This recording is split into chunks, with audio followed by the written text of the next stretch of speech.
My name is Collin Rousseau. I am a writer, director, editor, producer, and the owner of Nihilist Media. As the little hand eats up the bigger one.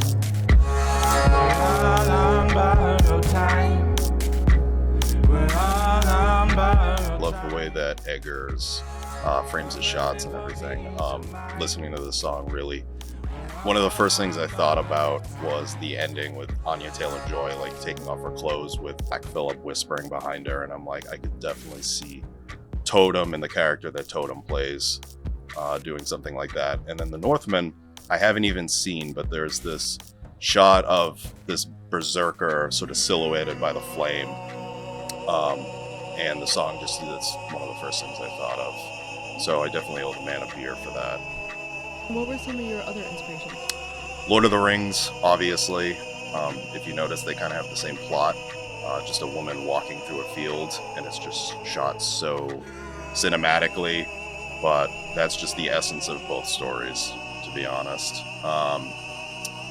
And a lot of 90s anime, Berserk and Ghost in the Shell. I love the colors and just the visceral nature of that stuff, and the surrealist horror in it. How did Bar Time come to exist? A fucking whiteboard. We were in this room. I first hear the song. I think Totem sends it to me. I hear that strumming. I know it's not a viola bow on a guitar, but that's kind of what it sounds like. I'm like 3 to 4 strums into it, and already I'm seeing a dark woods. I'm seeing cloaked figures coming out, kind of surrounding me, and feeling kind of overwhelmed. And I come here, I sit down, I start talking to these guys, and they're like, all right, the first thing you have to understand is our lore, our mythos, okay? And I'm like, hell yeah, I'm totally about this. And Erik walks behind me and then wheels out a whiteboard and starts writing on it. And suddenly I'm like transported back to middle school. And I'm sitting there with my notebook taking notes and everything. And I'm not gonna tell you what was on the whiteboard or not. I will tell you that he filled out an entire whiteboard explaining the thoughts and the mythology that they're telling and the story that they're telling over the course of albums. And I'm like, hell yeah, this is fucking awesome. What was it like working with Rocio? Rocio is tenacious. She has a scorching wit, and she is a little bit frightening, but in a good way.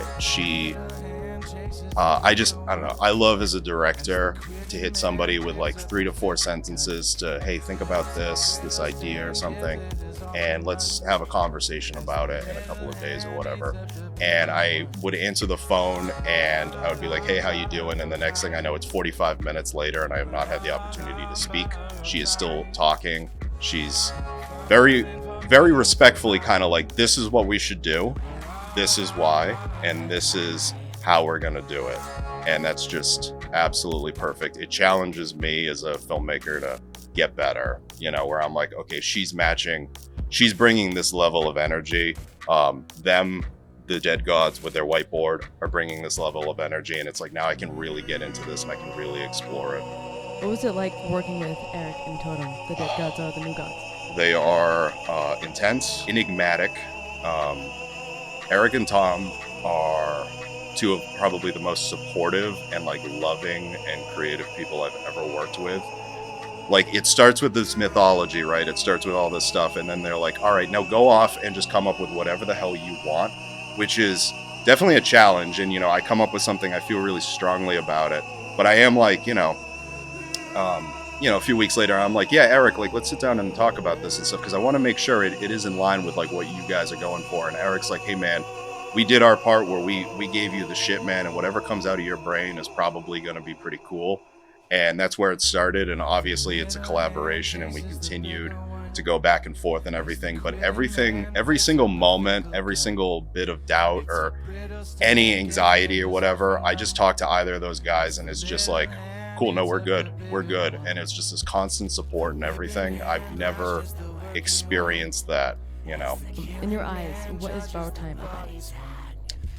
Bar Time is the Ouroboros, the snake eating its tail. I'm fascinated by the idea of for example, Romans and Gauls killing each other for thousands of years, fighting over these same little spits of land where they were so different, and they were both like so afraid of each other, but so like romanticizing one another and everything. You know, the barbarian in ancient Rome, the Roman Republic, was seen as like a rock star sex symbol and all that.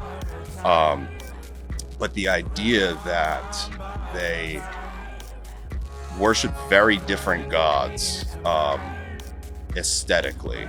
If you look up the pantheons, there's like kind of a one-to-one representation to each other and all that. And it's, when you step back and you look at it detached, you know, these aren't my gods.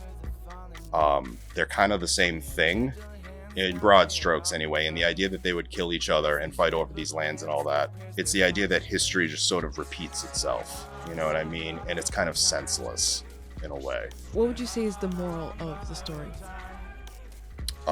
Those that you destroy come back.